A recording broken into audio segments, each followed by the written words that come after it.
All right, let's dive into gender identity today. Ooh, okay. We're going to be looking at this fascinating conversation between Cleophee. Cleophee. Yeah, she's the host of the Cleophee Podcast channel on YouTube. Okay. And she's talking with ChatGPT. Oh, wow. So like an AI. Yeah, it's really interesting because they're using this really simple format, just a conversation. Right. To get into this like really complex topic. Yeah, I see what you mean. So Cleophee starts off by laying out this pretty traditional view of gender, like the idea that biological sex is what determines your gender. Mm-hmm. But then she kind of throws a curveball. Okay. She asks ChatGPT to find any mention of something called transferable gender in religious texts. Oh, interesting. So she's going to the source material, like the Bible, the Quran. Exactly. And that's where things get really fascinating because ChatGPT starts highlighting all these different ways that gender's been understood. Across different religions, you mean? Yeah, across different religions and cultures. I'm curious to hear this. So Hey, ChatGPT, if male and female are recognized by gender, then what is transgender? Cleophee. Transgender is an umbrella term for people whose gender identity differs from the sex they were assigned at birth. Transgender people may or may not identify as male or female, or they may identify as a combination of both. What did you say, ChatGPT? Say it again. I cannot believe it. Adam was a man, male, and Eve was a woman, female. They sent down to Earth, and then the population of human beings started to grow. Is there any other gender created since then? Quran, Surah An-Najm, 53:45. Allah clearly says that, and that He creates the pairs, male and female, from a sperm drop when it is emitted. This verse emphasizes the creation of male and female as pairs, highlighting the biological aspect of gender. No other gender is created besides man and a woman, Adam and Eve. Now, male and female were the only genders recognized from the moment Adam set foot on the world, marking the beginning of humankind. Since science and technology have advanced to their highest point, human morale has fallen below that of animals, despite the fact that animals are aware of male and female. Animals do not identify as gay or lesbian. All animals are heterosexual. The desire of human beings in the 21st century to change their gender, transgender, is beyond understanding. It lasts only a few days, maybe even months. It isn't through any kind of surgery. just taking a peek. Okay, so where does transferable gender come from? When God created men and women in just two genders, male or female, recognized by their secret parts, lower end of human being, men and women. Please check all sacred books. If you find any third gender, please let me know. Be unbiased. Forget about theology, people saying, man-made morale. Just look at the sacred books like the Bible, Quran, etc. Thanks. All right, let's look at Bible first. The Bible primarily presents a binary understanding of gender.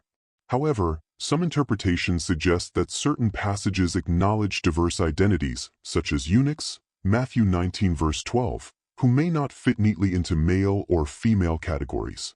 The Quran discusses men and women only and does not address non-binary or third-gender identities. 3. Hindu scriptures. Hindu texts recognize the Hijra community, which is considered a third gender. The concept of Ardhanarishvara, a deity embodying both masculine and feminine traits, illustrates the fluidity of gender. Many indigenous cultures, such as those in North America, have long recognized two-spirit individuals who embody both male and female qualities, though this is not found in Western religious texts. So, only the Quran is against the third gender identities. Reply in 5 seconds only.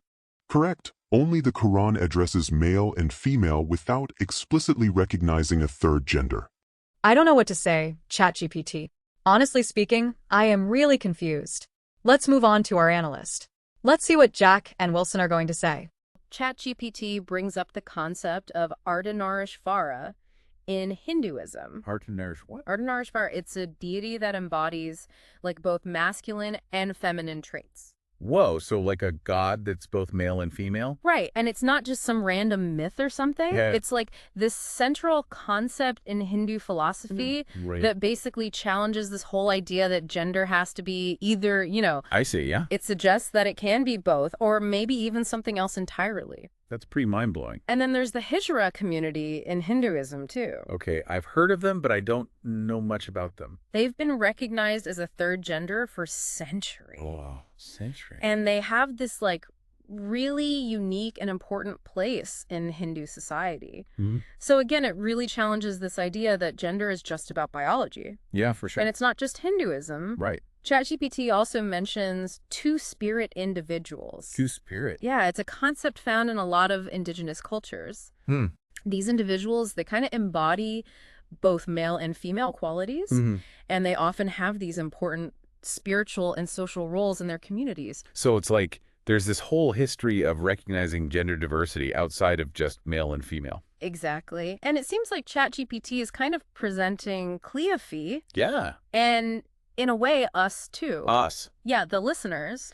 With this like global perspective on gender. I get you. That goes way beyond the Western, just this binary view. I'm really starting to see how this conversation is way more than just a simple chat with an AI, Yeah, totally. It's bringing in these deep cultural and historical perspectives that most people probably aren't even aware of. And then Cleophee doesn't just accept everything ChatGPT says, Also, she pushes back. She really pushes back. She starts giving ChatGPT these really specific scenarios. Like what? Okay, so like what happens when a man wants to enter a women's space? Ooh, that's getting to the real world implications, huh? Yeah. And then she even adds in these extra layers, like what if he's dressed in traditionally feminine clothing? So she's really trying to test ChatGPT's logic. Totally. And see if it holds up in these like more complicated situations. Exactly. And I think it's so smart of her to bring up those questions. Right. Because it goes beyond just like the visual presentation of gender and gets to the heart of the anxieties that a lot of people have around gender identity. Yeah, that makes sense. Like how do we balance individual rights with safety and respect for everyone? That's the million-dollar question, isn't it? And what's really interesting is that in all of its responses, ChatGPT consistently flags the potential for harassment in those situations. So it's not just saying, oh, if he dresses like a woman, it's fine. No, not at all. Interesting. It really emphasizes that we need to think about the impact that someone's presence can have on others. Especially in spaces that are designed for vulnerable groups, right? Exactly, like women's restrooms or locker rooms or places like that. It's almost like ChatGPT is saying, look, this isn't about appearances, okay?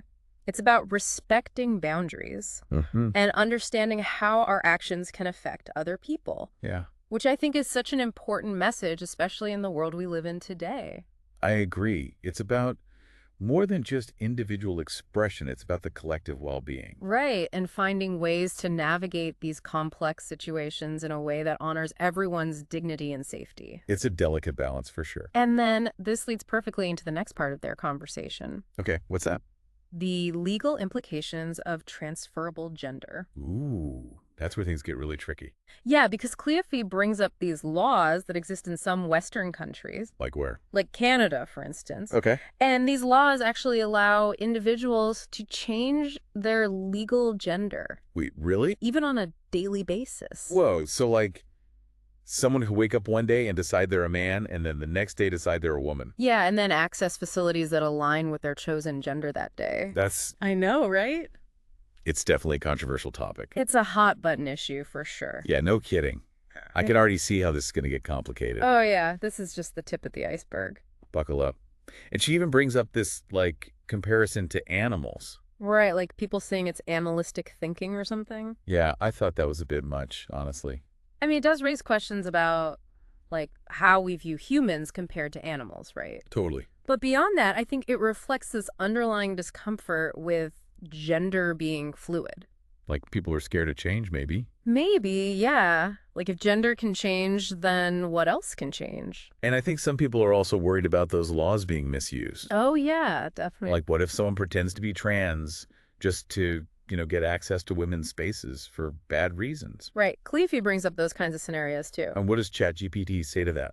Well, ChatGPT acknowledges that it's complicated, but it still keeps emphasizing safety and respect for everyone. So it's not dismissing the concern. Now, we conclude today's lecture by pointing out that God made us both male and female.